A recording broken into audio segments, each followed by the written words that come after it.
नमस्कार, आप देख रहे हैं पद्मेश 24/7 कृष्णा संडे के साथ। चलिए सबसे पहले नजर डालते हैं आज की हेडलाइंस पर।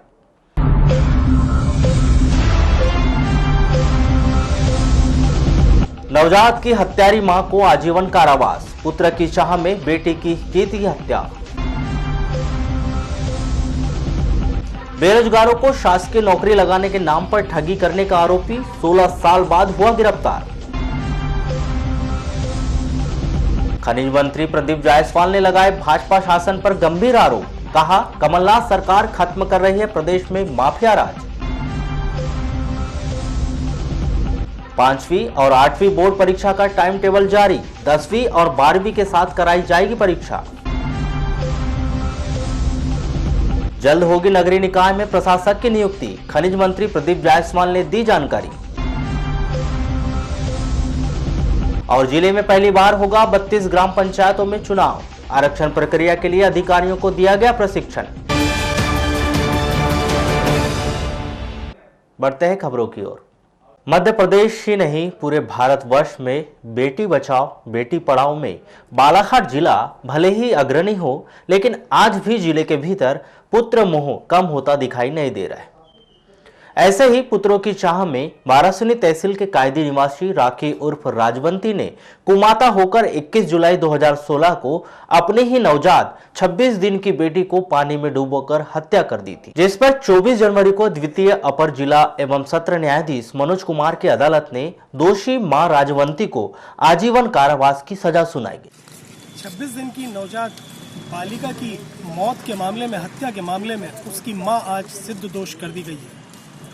द्वितीय अपर जिला एवं सत्र न्यायाधीश मनोज कुमार की अदालत से धारा 302 के तहत मां को आजीवन कारावास की सजा सुना दी गई है। इस मामले में एक पहलू ये भी है कि ये मामला जो है पूरी तरह से परिस्थिति जन्य साक्ष्य के ऊपर आधारित होकर मां को इस मामले में सजा सुनाई गई है। कुल मिलाकर लीगल इथिक के ऊपर सोशल इथिक जो है हावी रही है, क्योंकि सवाल ये उठता रहा है कि घटना स्थल पर जो लास्ट सीन था, उस लास्ट सीन में सिर्फ माँ और बच्ची थी। 26 दिन की बच्ची ना तो पलट सकती है ना उठ सकती है। तो यही बात अदालत के सामने खासतौर से आई कि वो बच्ची आखिर ड्रम में कैसे पहुंची। बहरहाल उसके बाद का जो दूसरा पहलू है, वो पहलू ये था कि बच्ची की मौत के बाद बच्ची को आनन फानन में दफन भी कर दिया गया था, जिसकी शिकायत के बाद मौके पर पुलिस ने पहुंचकर पंचनामा की कार्रवाई करके नवजात बालिका का शव जो है उसको दस्तयाब किया था और उसके बाद उसका पोस्टमार्टम किया था।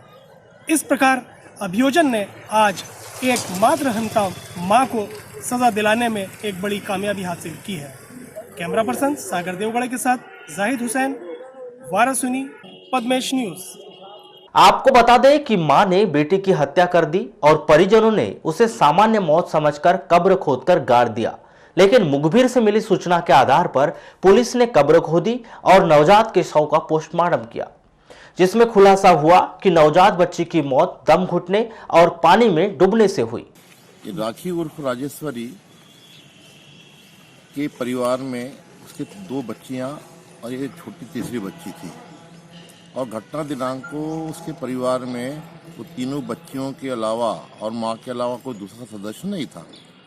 और बच्ची का अपने बाथरूम के एक ड्रम में शव मिलना ये संदेह उत्पन्न करता था कि निश्चित रूप से ये जो आरोपिया थी वो अपनी लड़की नहीं चाहती थी, और उसके कारण से उसने उसको ड्रम में डुबा करके उसकी हत्या कर दी। इस प्ली के आधार पर माननीय न्यायालय द्वारा सारे परिस्थितियों को ध्यान देने के बाद ये पाया कि निश्चित रूप से छोटी बच्ची को उसने ड्रम में डुबाकर मारा है। इस आधार पर गांव के साक्ष्यों के आधार पर और जो अनुसंधान अधिकारी थे, अनुसंधान अधिकारी के साक्ष्य के आधार पर उसको दोषी पाते हुए आजीवन कारावास का दंड दिया है और 3000 रुपये अर्थदंड से भी दंडित किया है। निश्चित रूप से समाज में होने वाली इस प्रकार की घटनाएं जो आए दिन जो परेशान रहती माएँ, बच्ची ज़्यादा हो गई है तो उसको अपन किस प्रकार से उसे छुटकारा पाए, तो उससे सबक मिलेगा समाज को, और समाज सुधार के लिए इस प्रकार का निर्णय भी आवश्यक है। जिले के 4 नगरीय निकाय के कार्यकाल समाप्त होने के बाद से ही लगातार यह सुर्खियां बनी हुई थी कि जल्द ही प्रशासक पालिकाओं की कमान संभाल लेंगे। लेकिन बीच में खबर आई कि सरकार कार्यवाहक अध्यक्ष बैठाने की तैयारी कर रही है। सूत्रों से मिल रही जानकारी के अनुसार कुछ कांग्रेसी कार्यकर्ता कार्यवाहक अध्यक्ष बनने के सपने को लेकर भोपाल अपने पत्र लेकर पहुंच गए हैं, जिस पर एक बार फिर नगर पालिका में राजनीतिक सरगर्मियां बढ़ चुकी है। लेकिन आपको बता दें कि इस निर्णय को लेकर मध्य प्रदेश की कांग्रेस सरकार के द्वारा कोई अधिकृत घोषणा नहीं की गई। इसी बीच खनिज संसाधन मंत्री प्रदीप जायसवाल ने कहा कि इन सभी अटकलों को दूर करते हुए महज 1-2 दिन में ही प्रशासक की नियुक्ति कर दी जाएगी। ऐसा लग रहा है कि आज या कल में प्रशासक की नियुक्ति की जाएगी। उसके बाद चुनाव में तब वो समिति की बात करो, बात के बाद सरकार पहले प्रशासन में हो सकता है कि आज कल उसका। शुक्रवार को नगर के सर्किट हाउस में खनिज साधन मंत्री प्रदीप जायसवाल ने एक पत्रकार वार्ता का आयोजन कर विभिन्न मुद्दों पर चर्चा की। आयोजित पत्रकार वार्ता में जहां उन्होंने खनिज नीति से राज्य को होने वाले फायदे गिनाए, तो उन्होंने शिवराज सरकार पर भी जमकर निशाना साधा। इसमें उन्होंने बताया कि शिवराज सरकार में माफिया राज काफी बढ़ गया था, जो दीमक के रूप में प्रदेश में कार्य कर रहा था, जिनकी रोकथाम के लिए कमलनाथ सरकार ने 11 माफियाओं को चिन्हित किया है, जिसकी शुरुआत इंदौर से की गई है। और माफियाओं के कारण जो है जो जनता तक काफी जनता तक बात पहुँचने पाती है, वो अचानक और कहीं ना कहीं सरकार के पैसे का नुकसान होता है। इसलिए अभियान चलाकर माफियाओं के खिलाफ जो सरकार ने अभियान चलाया, उस अभियान के आज वार्ता बुलाने का हमारा उद्देश्य था। सरकार का नजरिया माफियाओं के खिलाफ आप सबके माध्यम से जनता तक पहुँचाना चाहते हैं हम लोग। और जैसे माफिया का कहीं भी है अभियान है, अभियान आंदोलन चलेगा। बहुत सारे लोग माफिया को पकड़ा जा चुका है, बहुत सारे लोग बचे। ये अभियान चलता रहता है, लेकिन इस अभियान में आप सबके माध्यम से जनता का भी सुझाव मिले, जनता के द्वारा भी जानकारी मिले। यही नहीं, खनिज मंत्री श्री जायसवाल ने आरोप लगाया कि पिछले 15 वर्षों से राजनेताओं के संरक्षण में माफिया का राज चल रहा था, जिनके हाथ रोकने के लिए कमलनाथ सरकार लगी हुई है। उन्होंने बताया कि माफिया राज के खात्मे के लिए सरकार ने 11 माफियाओं को चिन्हित किया है। सरकार के द्वारा जो मध्य प्रदेश के बारे में पिछले 15 वर्षों खासकर 15 वर्षों में राजनेताओं के संरक्षण में शुरुआत करें खनिज माफियाओं से। खनिज माफिया है, ड्रग्स है, हफ्ता वसूली, कुल मिला के ऐसे 11 माफिया हैं। उसमें फिरौती है, वसूली माफिया, शराब माफिया, चिटफंड कंपनियाँ 15 साल में बहुत ज़्यादा बनी, अवैध कानूनी निर्माण, और उससे हमारे लोगों को काफ़ी नुकसान हुआ। Blackmail mafia. खनिज माफियाओं पर चर्चा करते हुए मंत्री श्री जायसवाल ने कहा कि खनिज माफिया अपने ट्रकों में चौहान शब्द लिखते थे और बिना रॉयल्टी और बिना परमिट के ही रोजाना हजारों ट्रक खनिज इधर से उधर ले जाया करते थे, और उन ट्रकों को कोई भी अधिकारी कर्मचारी नहीं रोकता था, जिन्हें कमलनाथ सरकार ने कार्रवाई कर बंद कर दिया है। इसमें खनिज माफियाओं के बारे में रिजल्ट सामने आया कि पूरे प्रदेश में, जैसे मैं मंत्री बनने के बाद मैंने पहली बार बैठक किया, मैंने संघवाद गुजरी वहाँ के माननीय से मैंने चर्चा की। वहाँ पर जो माफिया काम कर रहा था, उसमें यह था कि जो हरे रंग का ट्रक रहता था उसको कोई पुलिस वाला नहीं रोकता था, न कोई माइनिंग वाला रोकता था, और ऐसे जो ट्रक रहते उसमें चौहान लिखा था। बाद में पता चला कि चौहान लिखने वाला भी एक ही व्यक्ति था वो, और हर व्यक्ति चाहता था मेरे ट्रक में चौहान मिल जाए, ताकि मेरी गाड़ी में कोई न पुलिस वाला रोके न माइनिंग वाला रोके। सिर्फ चौहान शब्द लिखाने के लिए 20-20 हज़ार रुपये वो लेता था। ये चला, इस माफिया को रोकने की शुरुआत। पूर्व मुख्यमंत्री शिवराज सिंह चौहान के उस बयान पर पलटवार किया जिसमें उन्होंने कमलनाथ सरकार पर जगह जगह शराब दुकान खुलवाने का आरोप लगाया था। इस आरोप पर पलटवार करते हुए मंत्री जायसवाल ने बताया कि सन 1956 से लेकर 2003 तक प्रदेश में इतनी शराब दुकानें नहीं खुली थी। मेरा दावा है कि शिवराज सिंह चौहान ने 15 साल में जितनी शराब दुकानें खुली है, 15 साल उनके पहले 1956 से लेकर 2003 तक, मतलब 47 साल जितनी शराब दुकान नहीं खुली 47 साल में, उससे 4 गुना ज़्यादा शराब दुकान 15 साल में। हमने कभी नहीं सुना था कि गांव में अंग्रेज शराब दुकान खुली है, हमने कभी नहीं सुना था। लेकिन शिवराज सिंह चौहान जी ने बहुत बड़ी उपलब्धि लाई इसमें कि गाँव में अंग्रेज शराब दुकान भी खुली। आज ये कमलनाथ जी का आरोप लगा रहे हैं, इसको तो बोलने का अधिकार ही नहीं सीधे से बात करो। अभी सिर्फ जहाँ जहाँ शराब दुकानें खोली गई है, जहाँ जहाँ लीकेज होता है, अवैध व्यापार होता है शराब का, उनको रोकने के लिए वो दुकान खोलने का प्रस्ताव रखा सरकार ने, नई नीति ऐसी बनाई जा रही है। इतना ही नहीं, उन्होंने किसान गोल्ड लिक्विड वाले मामले में पूर्व कृषि मंत्री गौरीशंकर बिसेन को भी आड़े हाथों लिया। उन्होंने बताया कि ये किताब के नाम पर जिले के किसानों को लूटा गया है और तत्कालीन मंत्री के संरक्षण में 3 से 4 करोड़ रुपए का घोटाला हुआ है। किस तरह से किसानों के साथ धोखा किया गया, एक किताब बेचने के नाम पर यहाँ पर कम से कम 3 से 4 करोड़ का घपला हुआ। हमारे मंत्री जी थे, हमारे गौरीशंकर बिसेन जी, उनके सारे लोग शायद है इसमें, और उस हमले को पकड़ा गया। हमने आवाज़ उठाई, DRO को सबने सस्पेंड किया, DRO को सस्पेंड किया, DRO को सस्पेंड किया। तो ये भी बहुत बड़ा है जो था, और इसी तरह से पूरे प्रदेश में इसी प्रकार की कार्रवाई सरकार ने की। अब वक्त हो चुका है एक छोटे से ब्रेक का, बने रहिए हमारे साथ। देश और दुनिया का सच उजागर करता है बालाघाट एक्सप्रेस, एक अखबार संपूर्ण परिवार। खबर चाहे कुर्सी की हो या अच्छे विचारों की, या देश में हो रहे भ्रष्टाचार की, खबर चाहे विदेश की हो या आपके कैरियर की, बॉलीवुड ग्लैमर हो या व्यापार जगत की, व्यापारी से लेकर कर्मचारी तक, चाहे खबरें हो ग्रामीण क्षेत्रों की जैसे वाराणसी, लालबर्रा, लांजी, बैहर की, जिले के छोटे से लेकर बड़ी खबरों के लिए सच की तह तक जाने का जज्बा, Balaghat express and Padmesh media को।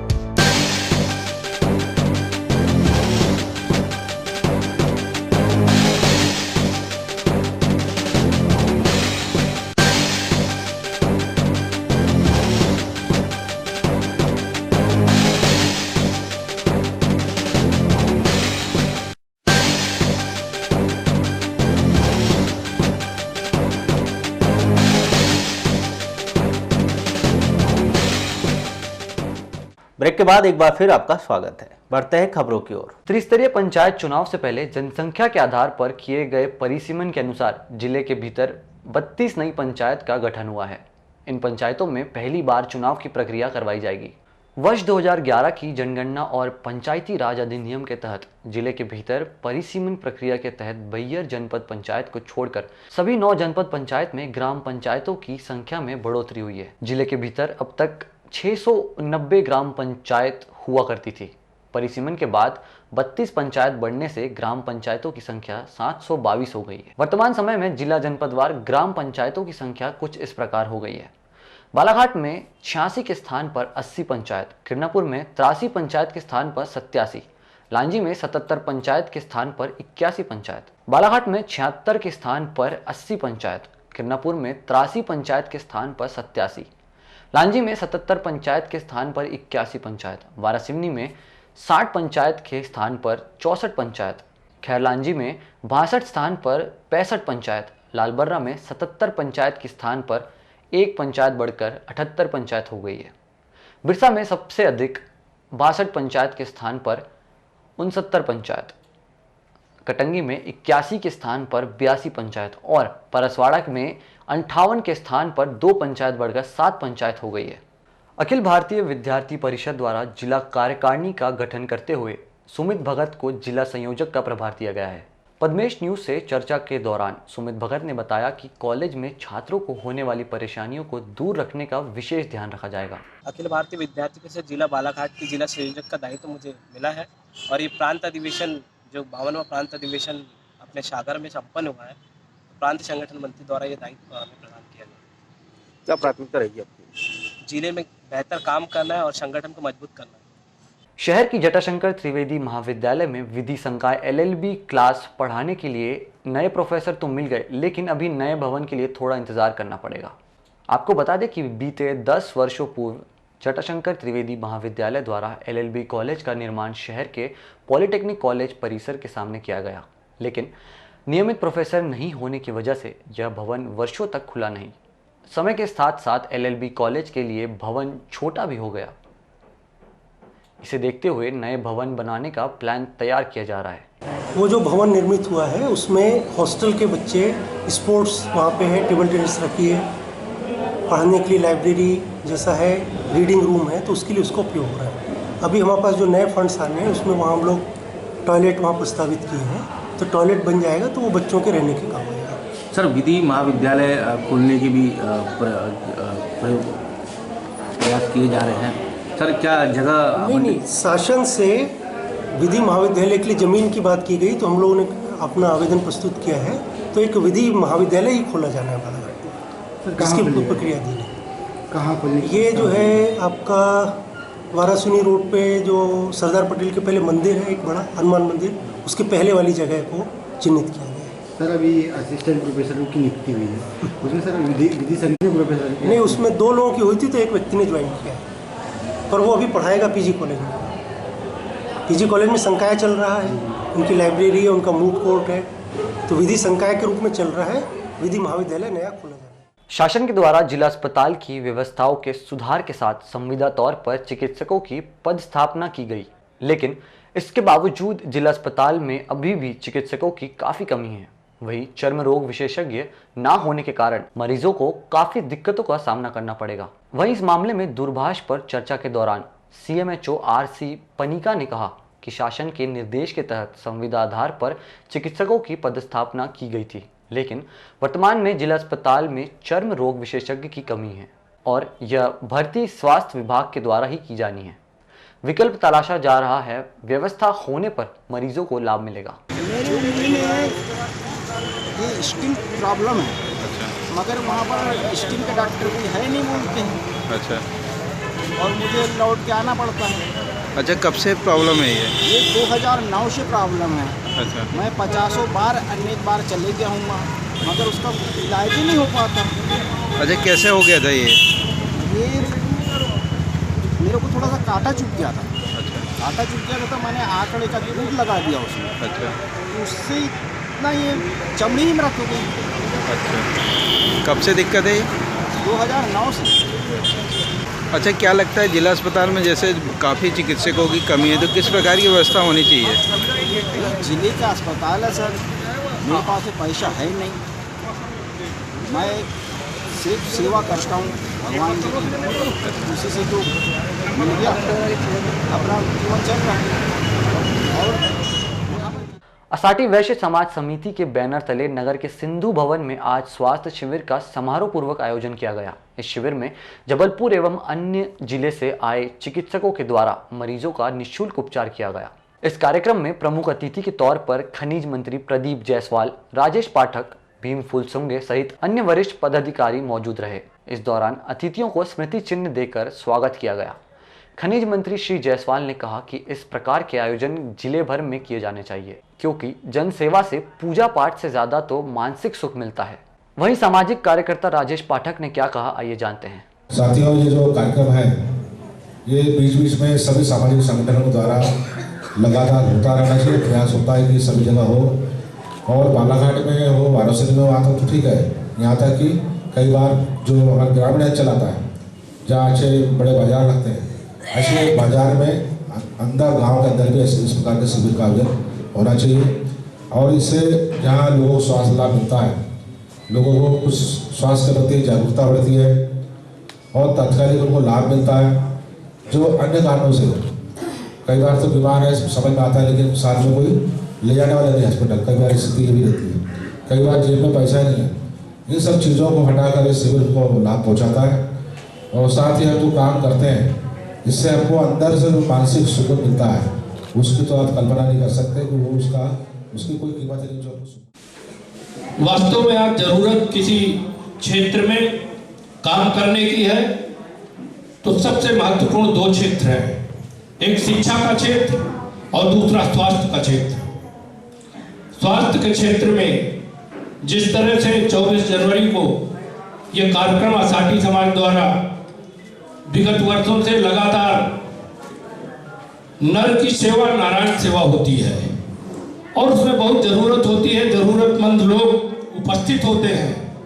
मैं देखता हूं जब भी कोई कैंप यहाँ होता है, 200-400 लोग, ऐसे गरीब लोग, ऐसे जरूरतमंद लोग जिनको वास्तव में जरूरत होती है, ऐसे लोगों को कभी शासन से, प्रशासन से सहायता अगर नहीं मिल पाती तो सामाजिक संस्थाएं उनका एक महत्वपूर्ण रोल होता है और उस रोल को हमारा आसाटी समाज बहुत अच्छे से निभा रहा है। देशदीप परिषद के द्वारा हर वर्ष की तरह इस वर्ष भी 26 जनवरी गणतंत्र दिवस के अवसर पर दीप यात्रा का आयोजन किया जाएगा, जिसको लेकर आज गायत्री मंदिर में बैठक का आयोजन किया गया। इस बैठक में देशदीप परिषद के संयोजक मनीष चौरसिया ने कार्यक्रम में विशेष जानकारी दी। आज की जो प्रेस कॉन्फ्रेंस दीप यात्रा 26 जनवरी के दिन शाम को 4:30 बजे निकलने वाली है, उस संबंध में रखी गई है। कितने वर्षों से निकाली जा रही है? 4:30 बजे। नहीं, कितने वर्षों से दीप यात्रा का ये 13वां वर्ष होगा, 12 वर्ष हो चुके हैं। कौन कौन से संगठन के साथ में? बालाघाट में लगभग सभी जितनी संस्थाएं, सामाजिक संस्थाएं, धार्मिक संस्थाएं, शैक्षणिक संस्थाएं सब हमारे साथ हैं। राष्ट्रीय बालिका दिवस के अवसर पर नगर के कमला नेहरू सभागार में महिला एवं बाल विकास के द्वारा विशेष कार्यक्रम का आयोजन किया गया, जिसमें प्रमुख अतिथि के तौर पर जिला पंचायत अध्यक्ष रेखा बिसेन, मानव अधिकार आयोग की संयोजिका फिरोजा खान सहित विभाग के तमाम अधिकारी व कर्मचारी मौजूद रहे। इस कार्यक्रम के दौरान विभिन्न प्रतियोगिताओं का आयोजन किया गया, जिसमें बालिकाओं ने बढ़ चढ़ कर हिस्सा लिया। वहीं इस दौरान बालिकाओं का स्वास्थ्य परीक्षण भी किया गया। इस कार्यक्रम में उपस्थित अतिथियों के द्वारा मंच के माध्यम से अपने विचार व्यक्त किए गए। ये है कि जो हमारी किशोरी बालिका है वो आज राष्ट्रीय बालिका दिवस के रूप में मनाया जाए है और इसमें बालिकाओं का सर्वांगीण विकास होने के लिए हर गतिविधि में बालिकाओं को भाग लिया जा रहा है। उनका स्वास्थ्य परीक्षण भी किया जा रहा है और जैसे खेल कूद से लेकर ड्राइंग, पेंटिंग, सामान्य ज्ञान प्रतियोगिता वगैरह में सभी बालिकाओं को मतलब भाग लिया जाएगा और जो बालिका अच्छी होगी उसको प्रोत्साहित किया। जो 24 जनवरी राष्ट्रीय बालिका दिवस है उसके तहत आज डिस्ट्रिक्ट लेवल का एक प्रोग्राम आयोजित किया गया है। इसमें सारी किशोरी बालिकाओं को बुलाया गया है और जो सभी डिपार्टमेंट से संबंधित योजनाओं की प्रदर्शनी लगाई गई है। जैसे उनके स्वास्थ्य से संबंधित है तो हम लोगों ने पोषण प्रदर्शनी लगाई है ताकि वो अपने स्वास्थ्य के बारे में क्या खाना चाहिए इस संबंध में उनको पता चल सके। हीमोग्लोबिन टेस्ट के लिए बच्चों को ताकि उनको हीमोग्लोबिन पता चले और वो स्वस्थ रहें। इसके साथ ही हम लोगों ने कुछ उनको छोटे वीडियो क्लिप्स भी बता रहे हैं सभी योजनाओं से संबंधित, जैसे वो पोषण, स्वास्थ्य या सुरक्षा से संबंधित जो भी वीडियो है उनको जानकारी दी जा रही है और पेंटिंग कंपटीशन भी करवाया गया और अभी हम लोग कुर्सी दौड़ वगैरह। नगर के सौंदर्यीकरण को लेकर प्रशासन द्वारा पूर्व में अतिक्रमण को हटाने की कार्रवाई के बाद अब व्यवस्थाओं को दुरुस्त किए जाने का कार्य किया जा रहा है। इस कड़ी में आज सरेखा बाईपास चौक से करीब 4 विद्युत पोल को हटाने का कार्य किया गया। विद्युत पोल सड़क के करीब होने के कारण आवागमन में दिक्कतों का सामना करना पड़ रहा था, क्योंकि पास में ही रेलवे क्रॉसिंग है। इस वजह से इन विद्युत पोल को स्थानांतरित करने का कार्य किया जा रहा है। वहीं दूरभाष पर चर्चा के दौरान विद्युत विभाग के अधिकारी श्री तुर्कर ने बताया कि व्यवस्थाओं को बेहतर बनाने के लिए यह कार्रवाई की जा रही है। इस वर्ष 10वीं और 12वीं की परीक्षाओं के साथ साथ 5वीं और 8वीं की परीक्षाएं आयोजित की जाएगी।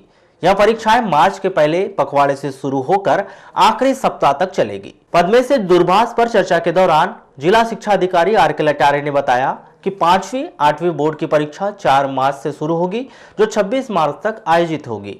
कक्षा 5वीं की परीक्षा का समय दोपहर 1:30 बजे से शाम 4 बजे तक रहेगा। इसी तरह कक्षा 8वीं की परीक्षा का समय दोपहर 1:30 बजे से शाम 4 बजे तक रहेगा। इसी तरह कक्षा 1 से 4 तक की परीक्षाएं अप्रैल तक शुरू होने के संकेत दिए जा रहे हैं। इसके अलावा कक्षा 6वीं और कक्षा 7वीं की परीक्षाएं भी अप्रैल माह में आयोजित करने की योजना तैयार की गई। वाराणसी नगर के मदनपुर मार्ग पर 24 जनवरी की सुबह ट्रैक्टर की टक्कर से विद्युत पोल टूट गया।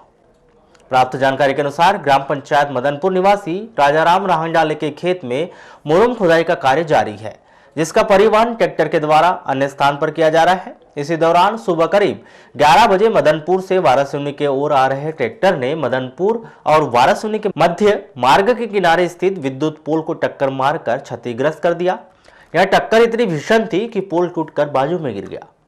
बड़ी लाइन 33 kV होती है, उसमें किसी ट्रैक्टर द्वारा एक्सीडेंट कर दिया गया है, जिसके कारण आपने देखा भी ये पोल पूरा धराशायी होकर लाइन जमीन पे आके गिर गई है। अभी कुछ लोग जो प्रत्यक्षदर्शी यहाँ पे थे, उन्होंने बताया कि एक ट्रैक्टर जो था वो वाराणसी की ओर गया हुआ है, इसमें मुरुम भरी हुई थी, मुरुम उन्होंने यही पलटा दिया है और कुछ लोगों के नाम यहाँ पे सामने आए हैं। उन लोगों से संपर्क किया जा रहा है, जिसकी गाड़ी है उस पर वैधानिक कार्रवाई की जाएगी। ये कैसे क्या घटनाक्रम हुआ है? यहाँ वैसे उपस्थित तो कोई नहीं था। कुछ लोग जो अभी बाद में यहाँ पे आए उन्होंने बताया कि वो ट्रैक्टर यहाँ पे फंसा हुआ था। अब वो यहाँ क्या करने आए थे, क्या कर रहे थे, उसकी जानकारी नहीं है मुझे। लाइन काफ़ी दूर है, रोड से काफ़ी एक तरफ है। किस तरीके से उन्होंने लापरवाही पूर्वक गाड़ी चलाई है, ट्रैक्टर जो भी था, तो उसके कारण इतनी क्षति हुई है, इसका भरपाई उनसे करवाई। त्रिस्तरीय पंचायत चुनाव आरक्षण प्रक्रिया 27 और 30 जनवरी को पूरी की जानी है।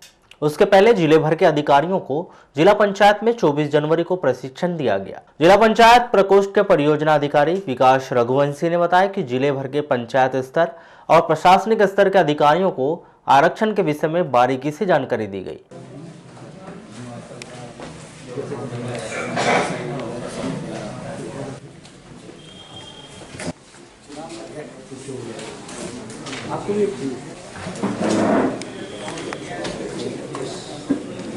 यह प्रशिक्षण मुख्यतः जो पंचायत चुनाव है इसमें आरक्षण की अभी जो प्रक्रिया होना है उस संबंध में हमारे पूरे जिले के जो राज्य प्रशासनिक सेवा के अधिकारी हैं और ज़मीन स्तर के जो अमला है उनका प्रशिक्षण कार्यक्रम आयोजित किया गया। क्या बताया जाएगा सर? इसमें प्रशिक्षण की जो मूलभूत जानकारी है उसमें कुछ इनकी जो मतलब शंका समाधान है और इस प्रकार से मतलब पूरी जानकारी दी जाएगी इनको। कब तक चलेगा सर प्रशिक्षण? ये प्रशिक्षण कार्यक्रम अभी 4 बजे से आयोजित है। एक आपका 6 बजे तक ये प्रशिक्षण कार्यक्रम होगा। इसमें हमने ये भी रखा है कि प्रशिक्षण के उपरांत इनसे कुछ सवालों पर सवाल जवाब और चर्चा भी की जाएगी। जिले के लामता थाना के अंतर्गत बुढ़िया गांव निवासी 22 वर्षीय युवती ने अपने ही गांव के एक युवक के विरुद्ध जबरन नशीली दवा खिलाकर दुष्कर्म करने और आर्य समाज में शादी करने का आरोप लगाया। जानकारी के अनुसार युवती बालाघाट जिला मुख्यालय में किराए के कमरे में रहकर स्नातक की पढ़ाई कर रही है। घटनाक्रम के अनुसार 19 दिसंबर 2019 को आरोपी मनीष नगपुरे के द्वारा युवती को नशे की दवा खिलाकर उसके साथ दुष्कर्म की घटना को अंजाम दिया गया और छिंदवाड़ा में 20 दिसंबर 2019 को बेहोशी की हालत में आर्य समाज में शादी कर ली गई। युवती की शिकायत पर पुलिस के द्वारा मामला दर्ज कर जांच शुरू कर दी गई है। 26 जनवरी गणतंत्र दिवस के अवसर पर आयोजित किए जाने वाले कार्यक्रम से पूर्व 24 जनवरी को फुल ड्रेस रिहर्सल का आयोजन किया गया। सीआरपीएफ, हॉक फोर्स, जिला पुलिस बल, एनसीसी की फाइनल रिहर्सल आयोजित की गई। आपको बता दें कि 26 जनवरी के अवसर पर प्रदेश के खनिज मंत्री प्रदीप जायसवाल मुख्य आयोजन में ध्वजारोहण करेंगे। इस दौरान स्कूली छात्र छात्राओं के द्वारा विभिन्न सांस्कृतिक कार्यक्रम के आयोजन किए जाएंगे। इन कार्यक्रमों की तैयारियां बीते दिनों से की जा रही है, जिसमें शहर के विभिन्न स्कूल के छात्र छात्राएं शामिल होंगे। वहीं कार्यक्रम के अंत में विभिन्न विभागों के द्वारा आकर्षक झांकियां निकाली जाएगी। लालबर्रा जनपद शिक्षा केंद्र में 24 जनवरी को विकास खंड परियोजना प्रबंधन इकाई की बैठक आयोजित की गई। बैठक के दौरान समीक्षा करते हुए बीआरसी केजी बिसेन ने समस्त बीएससी एवं जन शिक्षकों से जानकारी ली गई कि विकास खंड के अंतर्गत किन स्कूलों के परिणाम खराब है एवं परीक्षा परिणामों को बेहतर बनाने के लिए क्या प्रयास किए जा रहे हैं। साथ ही विकासखंड के अंतर्गत कक्षा 5वीं व 8वीं बोर्ड परीक्षा को संचालित करने हेतु बनाए गए परीक्षा केंद्रों की समीक्षा करते हुए बीएससी व जन शिक्षकों को आवश्यक दिशा निर्देश दिए गए। आज ये जो बैठक है हमारी, ये मासिक बैठक है, बीपीएमयू कहलाता है, विकासखंड परियोजना प्रबंधन इकाई की समीक्षा बैठक होती है कि हम लोग जो निरीक्षण करते हैं और उसके आधार पर जो सालों में कठिनाई आ रही है पढ़ाने के संबंध में, परिणाम के संबंध में, उन बिंदुओं की यहाँ समीक्षा करते हैं और एक कार्य योजना बना के देते हैं कि हम अब कैसे इनको और सुविधा दे सकते हैं ताकि उनकी तकलीफ़ें दूर हो सकें, विकास जो शालाएँ हैं उनकी। तो इसलिए यहाँ पे जन शिक्षक, बीएससी, बीओ, बीआरसी मिल करके अपन लोग बैठक में समीक्षा कर रहे हैं। वाराणसी में करियर कौशल विकास केंद्र में 24 जनवरी को प्रधानमंत्री कौशल विकास योजना के प्रमाण पत्र वितरण समारोह का आयोजन किया गया।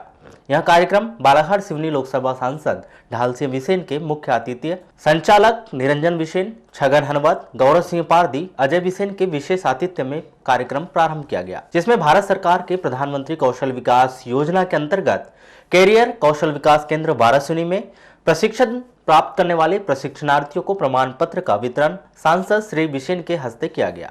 जानते हैं कि इस देश में युवाओं की संख्या विश्व में सबसे ज्यादा कहाँ है? हिंदुस्तान में। सबसे ज्यादा युवा कहाँ है? हिंदुस्तान में। और ये युवा क्या करेंगे? क्योंकि इनको इसीलिए आपको 18 साल से 35 साल के बच्चों का क्योंकि यही एक उम्र है जिस उम्र में हम काम करके सीख करके और अपने परिवार को आगे बढ़ाने में धन का जो उपयोग लगता है उसको करने में हम सुविधा मिल सकती है, और इसलिए प्रशिक्षण देने का काम किया। तो कितनी विधाएं बताई अब किशन जी ने। आज प्रधानमंत्री कौशल विकास योजना केंद्र के अंतर्गत कैरियर कौशल विकास केंद्र जो हमारे वाराणसी में विगत 2017 संचालित हो रहा है, जिसके तहत पिछली बैच जो भी कॉल सेंटर एग्जीक्यूटिव की जो बैच का सफलतापूर्वक प्रशिक्षण छात्र छात्राओं ने प्राप्त किया, उसका सर्टिफिकेट डिस्ट्रीब्यूशन का प्रोग्राम आज माननीय सांसद जी ढालसी बिसेन जी, सांसद बालाघाट सिवनी के मुख्य अतिथि में संपन्न हुआ। वाराणसी के जैन भवन में 24 जनवरी को महावीर इंटरनेशनल राइस सिटी के तत्वाधान में निःशुल्क नेत्र जांच एवं मोतियाबिंद लेंस प्रत्यारोपण ऑपरेशन शिविर का आयोजन किया गया। शिविर में 316 लोगों की जांच की गई, जिसमें से 73 मरीजों का मोतियाबिंद ऑपरेशन के लिए चयन किया गया, जिन्हें जबलपुर देवाजी नेत्रालय ले जाकर उनका निःशुल्क ऑपरेशन किया जाएगा एवं 82 मरीजों को निःशुल्क चश्मा वितरण किया गया। इस अवसर पर महावीर इंटरनेशनल सिटी के पदाधिकारी, सदस्य सहित गणमान्य नागरिक व नगरवासी मौजूद रहे। आज यहाँ पे अपन ने आँख का जांच, उनका प्रत्यारोपण, और ये देवजी नेत्रालय से महावीर इंटरनेशनल का टाई अप है, तो जो भी इसमें से जो लोग सिलेक्ट होंगे उन्हें चश्मा फ्री मिलता है, जांच होती है उनकी, उनका ब्लड प्रेशर शुगर टेस्ट होता है। उसके बाद जो लोग सिलेक्ट होते हैं उनको जबलपुर भेज के देवजी नेत्रालय में उनका फ्री ऑपरेशन होता है, जहाँ आना उनका सब फ्री रहता है। शासन विरुद्ध धर्मानंद कांडपाल एवं अन्य के मामले में 16 साल से फरार चल रहे एक आरोपी सुदेश राय को वाराणसी पुलिस ने छिंदवाड़ा से गिरफ्तार कर लिया है। आपको बताएं कि 2004 में बालाघाट जिले के 9 युवक और 9 युवतियों को शासकीय नौकरी के नाम पर रेलवे एवं स्वास्थ्य विभाग में नौकरी लगाने के नाम पर ठगी का मामला सामने आया था, जिसमें लगभग आधा सैकड़ा लोगों की फर्जी मार्कशीट तैयार करके और उनकी परीक्षा लेकर और अपॉइंटमेंट लेटर देकर नौकरी लगाने का झांसा दिया गया था। इस मामले में वाराणसी पुलिस ने शैलेश टी शैल और अन्य 20 लोगों की लिखित शिकायत पर धर्मानंद कांडपाल, रांची निवासी जबलपुर सहित अन्य लोगों के खिलाफ अपराध पंजीबद्ध किया गया था। वर्तमान कैबिनेट मंत्री प्रदीप जायसवाल ने इस मामले को अपने पहले रेजिम में विधानसभा में उठाया था, तब इस बात का खुलासा हुआ था। फरार आरोपी सुदेश राय की छिंदवाड़ा से गिरफ्तारी के बाद एक बार फिर शासन विरुद्ध धर्मानंद कांडपाल वगैरह की फाइल खुलकर सामने आ गई है। आपको बता दें कि 2004 में वाराणसी में एक घटनाक्रम सामने आया था, जिसमें वाराणसी, बालाघाट, भरवेली, डोंगरमाली, कटंगी क्षेत्र के बेरोजगार युवक और युवतियों के साथ ठगी की बड़ी वारदात की गई थी। इसमें खास आरोपी के रूप में धर्मानंद कांडपाल, लक्ष्मी कोरी और दिलशाद खान जो है इसके मुख्य आरोपी रहे हैं। जानकारी के अनुसार हम आपको ये बता दें कि इस मामले में वाराणसी न्यायिक दंडाधिकारी प्रथम श्रेणी की अदालत से काफ़ी आरोपियों को 2 साल की सज़ा हो चुकी है। वहीं कुछ आरोपी इस मामले से फरार थे, जिसमें योगेश राय, सुदेश राय एक और आरोपी था जो छिंदवाड़ा में 16 साल से फरारी काट रहा था। बहरहाल वाराणसी पुलिस ने इस फरार आरोपी को 16 साल के बाद एक बार फिर सीखचों की तरफ ले आई है। देखना यह है कि अपील कोर्ट में चलने वाला ये मामला अब नए सिरे से किस तरीके से सुदेश राय के खिलाफ में चालू होता है। कैमरा पर्सन सागर देवगढ़े के साथ जाहिद हुसैन, पद्मेश न्यूज, वाराणसी। लंबे चले इस पूरे प्रकरण में करीब 4 आरोपियों को जुडिशियल मजिस्ट्रेट ने 2-2 साल की सजा सुनाई।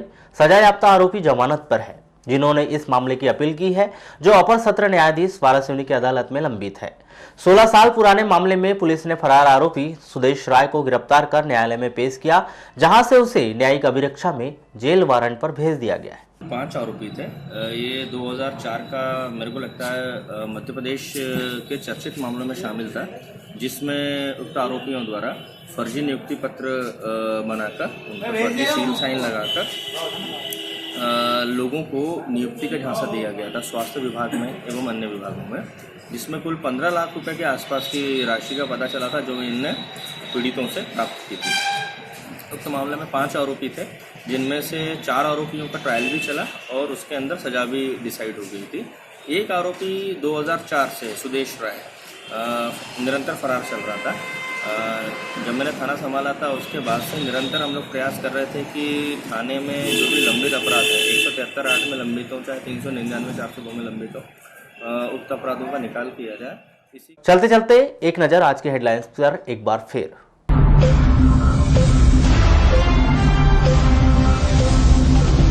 नवजात की हत्यारी मां को आजीवन कारावास, पुत्र की चाह में बेटी की थी हत्या। बेरोजगारों को शासकीय नौकरी लगाने के नाम पर ठगी करने का आरोपी 16 साल बाद हुआ गिरफ्तार। खनिज मंत्री प्रदीप जायसवाल ने लगाए भाजपा शासन पर गंभीर आरोप, कहा कमलनाथ सरकार खत्म कर रही है प्रदेश में माफिया राज। 5वीं और 8वीं बोर्ड परीक्षा का टाइम टेबल जारी, 10वीं और 12वीं के साथ कराई जाएगी परीक्षा। जल्द होगी नगरीय निकाय में प्रशासक की नियुक्ति, खनिज मंत्री प्रदीप जायसवाल ने दी जानकारी। और जिले में पहली बार होगा 32 ग्राम पंचायतों में चुनाव, आरक्षण प्रक्रिया के लिए अधिकारियों को दिया गया प्रशिक्षण। तो पद्मेश 24/7 में बस इतना ही। बने रहिए हमारे साथ, तब तक के लिए दीजिए इजाजत। नमस्कार।